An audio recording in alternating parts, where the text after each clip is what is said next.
नमस्कार मित्रों, इल्विन क्लासेस के YouTube प्लेटफॉर्म पे आपका बहुत बहुत स्वागत है। मेरा नाम विवेक है। Kolkata trainee doctor rape murder कांड की बातें तो आप सुन ही रहे होंगे। साथ ही साथ यह आंकड़े आ रहे हैं, ये ऐसे रेप की घटनाओं के आंकड़े दिनों पर दिन बढ़ते चले जा रहे हैं। लोगों के मन में दरिंदगी इतनी बढ़ गई है कि वह दरिंदगी का शिकार लोगों को करते चले जा रहे हैं। हम मनुष्य के रूप में हैवान होते जा रहे हैं। हमें ऐसे हैवानियत भरे विचारों से दूर होना चाहिए और इस भारत माँ की भूमि पर हमें ऐसा कोई भी कुकृत्य नहीं करना चाहिए जिससे हमारा समाज, हमारा देश और हमारे यहाँ की जो देवी स्वरूप महिलाएं हैं वह अपने आप को शर्मसार महसूस करें और अपने आप को असुरक्षित महसूस करें। कलकत्ता रेप मर्डर की घटनाएं आपने सुनी होगी। ऐसी तमाम घटनाएं मणिपुर में आपने देखा, निर्वस्त्र करके महिला को घुमाया जा रहा था। उत्तर प्रदेश में भी एक घटना देखी आपने। हर जगह घटनाएं देखी जा रही है।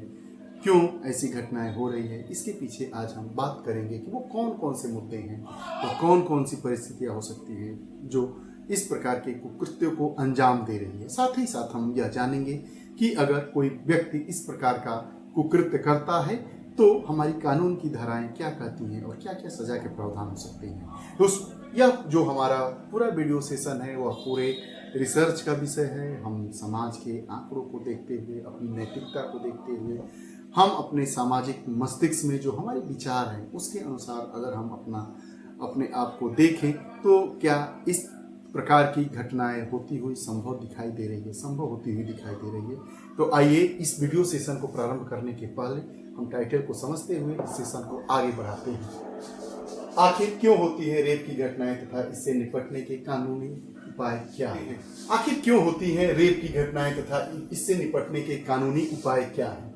कोलकाता जैसे बड़े महानगरों में रेप जैसी घटनाओं का होना एक गंभीर और जटिल समस्या है जो सामाजिक, सांस्कृतिक और कानूनी कारणों से उत्पन्न होती है। सामाजिक कारण होते हैं, सांस्कृतिक कारण होते हैं, कानूनी कारण होते हैं। घटनाओं के पीछे इसके अलावा अनेक कारक हो सकते हैं जिनका विश्लेषण करना आवश्यक है ताकि हम इन अपराधों को रोका जा सके और समाज को सुरक्षित बनाया जा सके। कारण एक हम टटोलते हैं तो सामाजिक मानसिकता और पितृसत्तात्मक समाज। कोलकाता सहित पूरे भारत में पितृसत्तात्मक समाज की गहरी जड़ें हैं। हालांकि महिलाओं को पुरुषों से कमतर माना जाता है। ऐसी मानसिकता महिलाओं के प्रति हिंसा को एक सामान्य घटना के रूप में देखती है और जो रेप जैसी घटनाएं होती हैं को भी इसका परिणाम माना जा सकता है। जब समाज में महिलाओं के प्रति सम्मान और बराबरी का भाव नहीं होता है तो कुछ लोग महिलाओं के साथ दुर्व्यवहार करने में संकोच नहीं करते हैं।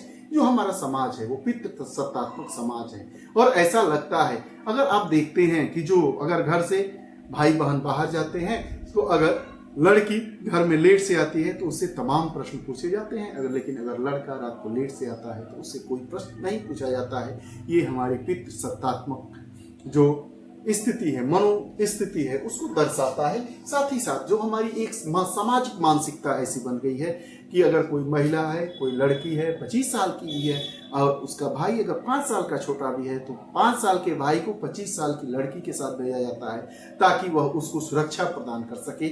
यह हमारी कैसी मानसिकता है, इस पर हमें सोचना चाहिए। यह जो सामाजिक मानसिकता है, सामाजिक मनोभावना है, पितृसत्तात्मक समाज है, यह कहीं ना कहीं से यह कहता है कि चलिए हम तो पुरुष है, हम लड़कियों के साथ दुर्व्यवहार कर सकते हैं, महिलाओं के साथ दुर्व्यवहार कर सकते हैं। यह भी एक मानसिकता, यह भी एक कारक हो सकता है ऐसी घटनाओं का। दूसरे कारण पर आइए हम बात करें, प्रणाली की खामियां। दूसरा कारण जो हो सकता है वो कानूनी प्रणाली की खामियों के रूप में भी देख सकते हैं। भारत में कानून बलात्कारियों के लिए कठोर सजा का प्रावधान करता है, लेकिन कानून की प्रक्रिया में अक्सर देरी होती है और न्याय पाने में कठिनाई होती है। आपने देखा कि जो महिला एथलेटिक्स थे उनके द्वारा दिल्ली में महीनों भर धरना दिया गया, लेकिन जिन पर आरोप लगाया गया वो भी आज बाहर मौज मस्ती से घूम रहे हैं। यह हमारी कानूनी प्रक्रिया पर प्रश्न चिन्ह खड़ा करता है। वही बात कह रहा है कि भारत में कानून बलात्कारियों के लिए कठोर सजा का प्रावधान करता है, लेकिन कानूनी प्रक्रिया में अक्सर देरी होती है और न्याय पाने में कठिनाई होती है। कोलकाता जैसे शहरों में पुलिस की निष्क्रियता या संवेदनहीनता के कारण कई मामलों में पीड़िताओं को तुरंत न्याय नहीं मिल पाता है। इससे आरोपियों का हौसला बढ़ता है और वे बिना किसी डर के अपने कृत्यों को अंजाम देते हैं। एक ये भी बात सामने आपको देखने को मिलती है। अगला कारक जो हो सकता है वो मीडिया और समाज की भूमिका। मीडिया कभी कभी घटनाओं को सनसनीखेज बनाने में जुट जाता है। सनसनीखेज घटनाएं, हमारा टीआरपी कैसे बढ़े, हमें ज्यादा से ज्यादा लोग कैसे देखे, भले ही जिसके साथ दुर्व्यवहार हुआ है, जो शिकार हुआ है, जो अपनी मानसिक स्थितियों से उबर नहीं पा रहा है, समाज में मुंह दिखाना नहीं चाहता है, वह कहीं ना कहीं से चाहता है कि इससे बेहतर था कि हम मर ही क्यों ना जाते, उसका परिवार सदमे में है। लेकिन यह जो न्यूज चैनल वाले लोग हैं या इस प्रकार के जो लोग हैं, वह क्या करते हैं, अपना टीआरपी बढ़ाने के लिए सनसनीखेज मामलों के रूप में ऐसी घटनाओं को उजागर करते हैं। और इससे कुछ समाज का ऐसा वर्ग भी है जो आरोपित है, जो इन घटनाओं को अंजाम देने में अपनी बहादुरी समझता है, अपना सम्मान समझता है कि इसी बहाने ही सही हम तो हेडलाइन के पन्नों में जरूर शुमार होंगे। तो वही बताता है कि मीडिया कभी कभी घटनाओं को सनसनीखेज बनाने में जुट जाता है, अपराधियों को प्रसिद्धि मिलती है, इसके साथ ही समाज का एक बड़ा हिस्सा इन घटनाओं को या तो नजरअंदाज करता है या पीड़िता को ही दोषी ठहराने लगता है। आप पीड़िताओं के बारे में लोगों की तमाम राय सुने होंगे। रात को बस में घूमने की क्या जरूरत थी, आपको अपने रिश्तेदारों के साथ जाने की क्या जरूरत थी, घर में जब पुरुष थे तो आपको बाजार जाने की क्या जरूरत थी, आप विद्यालय, आप कोचिंग में पढ़ने गई हैं या घूमने गई हैं, आप मित्र बनाने गई हैं या क्या करने गई हैं। ये तमाम तरह के जो प्रश्न उठते हैं, यह प्रश्न कहीं ना कहीं से हमारे इन मानसिकता वाले लोगों को और बल प्रदान करते हैं। आपने देखा बीएचयू में भी इस प्रकार की घटना हुई, काशी हिंदू विश्वविद्यालय की घटनाओं को हम कैसे भूल सकते हैं। हम मणिपुर में निर्वस्त्र घुमाने वाला समाज, महिला को हम कैसे भूल सकते हैं। बंगाल में जो रेप के बाद मर्डर की घटना हुई, उसको हम कैसे भूल सकते हैं। दिल्ली निर्भया कांड को हम कैसे भूल सकते हैं। अभी देहरादून में जो एक घटना हुई है, उसको हम कैसे भूल सकते हैं। महिलाओं के साथ अत्याचार और उस पर एफआईआर और जिस पर आरोप लग रहा है उसको हम आरोपित सिद्ध करने के लिए उस पर कोई पुलिस कार्रवाई हो, इसके लिए धरना देने वाले एथलीटों की परेशानियों को हम कैसे भूल सकते हैं। हम कुलदीप सेंगर जैसे नेताओं को कैसे भूल सकते हैं, जो अपने रिश्ते में भतीजी लगने वाले के साथ लगातार वर्षों तक रेप किया। ऐसे कई मामले आते हैं, इन मामलों से हम आंखें नहीं मूंद सकते हैं। आंख बंद करने से सूरज का उजाला अंधकार में नहीं बदल सकता है।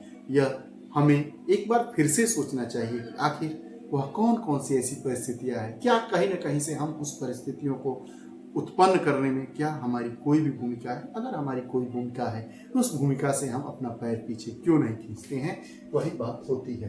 अब शहरीकरण और सामाजिक असंतुलन की भी बात की जा रही है कि जो बड़े शहर है, कोलकाता जैसे महानगरों में तेजी से हो रहे शहरीकरण के कारण सामाजिक असंतुलन भी बढ़ रहा है। गाँव और छोटे शहरों से आने वाले लोग जब महानगर में बसते हैं तो वहाँ की जीवन शैली और संस्कृति के साथ तालमेल बिठाने में असमर्थ रहते हैं। यह असंतुलन उन्हें निराशा और क्रोध की स्थिति में पहुंचा सकता है, जिससे वे हिंसक घटनाओं को अग्रसर हो सकते हैं। छोटे शहरों से लोग बड़े शहरों में जाते हैं, अवसाद का कारण बन जाता है, लोगों के द्वारा उनसे बात करने का तरीका बदल जाता है, तो वह हिंसक हो जाते हैं और कई प्रकार ना चाहते हुए भी, गुस्से में भी वो ऐसा कुकृत्य कर देते हैं। ये भी एक मनोविज्ञान कहता है, यह भी एक सामाजिक रिपोर्ट बताती है। जो शिक्षा और जागरूकता की कमी, समाज में जागरूकता और नैतिक शिक्षा की कमी भी ऐसी घटनाओं का प्रमुख कारण बना है। अगर बच्चों और युवाओं को सही समय पर यौन शिक्षा, जिससे पूरी सृष्टि की संरचना हो रही है, उसी शिक्षा को हम बोलने में, अपनी बातों को कहने में हिचकिचाते हैं। यौन शिक्षा पर खुलकर बात होनी चाहिए, अच्छी बात होनी चाहिए। यौन शिक्षा कोई हंसी मजाक का विषय नहीं है, यह वही विषय है जिससे इस प्रकार की जो कुकृत्य और जो घटनाएं हो रही हैं उस पर हम शिक्षित होकर रोक लगा सकते हैं और उसको कम कर सकते हैं, शून्य कर सकते हैं।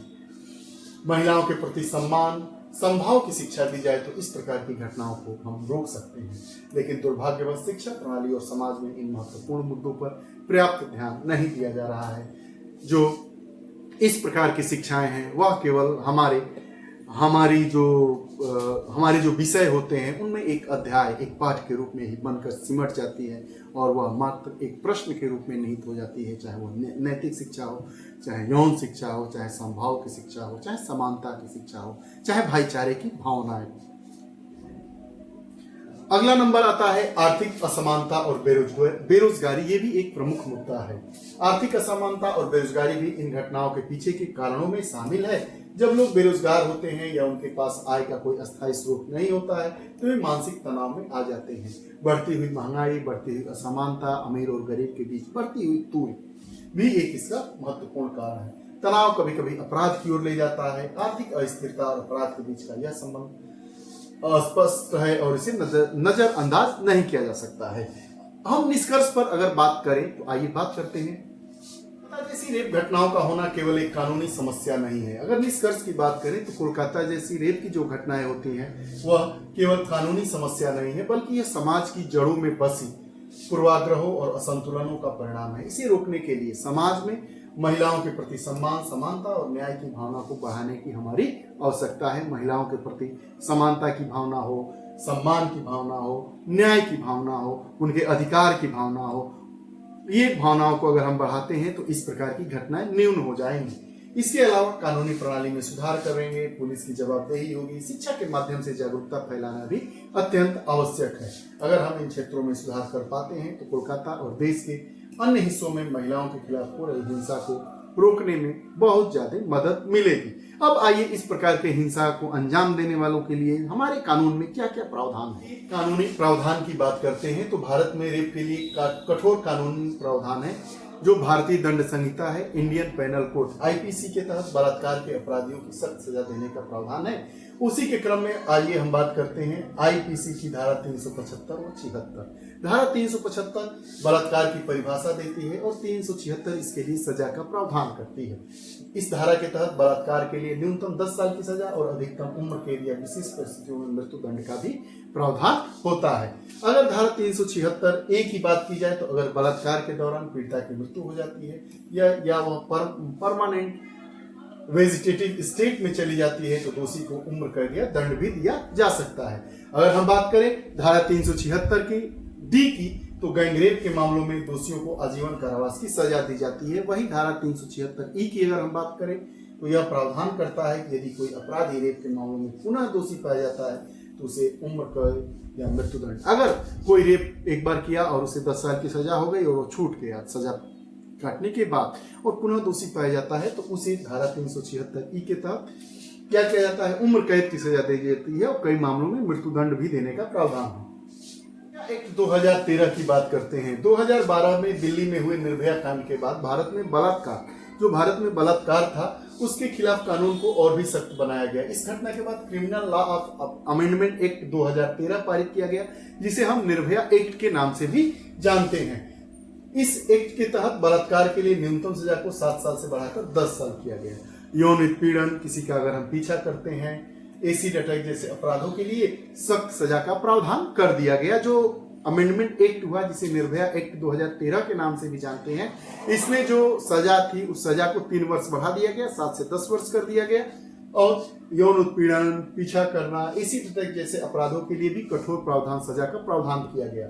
फास्ट ट्रैक कोर्ट्स की स्थापना की गई ताकि रेप के मामलों में सुनवाई तेजी से हो सके और जो दोषी हो उनको तुरंत सजा मिल सके। एक और इससे जुड़ा हुआ कानून है पॉक्सो एक्ट। पॉक्सो एक्ट की बात करते हैं अगर पीड़िता नाबालिग है, नाबालिग मतलब 16 वर्ष से कम, तो protection of children of sexual offence act, जिसका पूरा नाम है protection of children from sexual offence act, POCSO के तहत मामला दर्ज किया जाता है। और इस कानून के तहत बच्चों के खिलाफ यौन शोषण के मामलों में सख्त सजा का प्रावधान है। इसमें दोषी को न्यूनतम 10 साल से लेकर उम्र कैद और विशेष परिस्थितियों में मृत्युदंड भी दिया जा सकता है। पहल की गई है महिलाओं की सुरक्षा के लिए, हेल्प के लिए। अन्य पहल की अगर बात करें तो महिला हेल्पलाइन और पुलिस थाने की व्यवस्था की गई है। महिलाओं की सुरक्षा के लिए कई राज्यों में महिला हेल्पलाइन और विशेष पुलिस थानों की स्थापना की गई है। 1090 की गई है जो महिलाओं की शिकायतों को प्राथमिकता के आधार पर सुनते हैं और उस पर कार्रवाई करते हैं। जागरूकता अभियान भी सरकार और गैर सरकारी संगठन द्वारा महिलाओं के खिलाफ हिंसा को रोकने के लिए जागरूकता अभियान चलाए जाते हैं। ये अभियान समाज में महिलाओं के प्रति सम्मान और समानता की भावना को बढ़ाने के लिए किए जा रहे हैं। ये रहा पूरा मामला। आखिर क्यों रेप जैसी घटनाएं होती हैं? भारत के विभिन्न हिस्सों में रेप जैसी घटनाएं देखी जा रही है। राजनीतिक अगर बातों से हम परे हटकर सोचें तो कोई भी ऐसा राज्य अछूता नहीं है जहां पर रेप की घटनाएं नहीं होती हैं। कई जगह मीडिया उस रेप की घटनाओं को हाईलाइट कर देता है और कई जगह मीडिया छिपकली को घड़ियाल ना बताते हुए और घड़ियाल को छिपकली कर देता है। यह रहा पूरा सीन। आपको यह हमारा सेशन कैसा लगा? यह पूरा जो सेशन रहा वह हमारे सामाजिक न्याय पर आधारित सेशन रहा। अगर आपको हमारा यह वीडियो सेशन अच्छा लगा हो तो कमेंट बॉक्स में अपने विचार जरूर दीजिएगा। अगर आप हमारे चैनल से नहीं जुड़े हैं तो चैनल से जुड़िए, बेल आइकन का बटन दबाइए ताकि जो भी वीडियोस आए उसका नोटिफिकेशन आप तक आए और आप उसका लाभ उठा सकें। बहुत बहुत धन्यवाद। नमस्कार।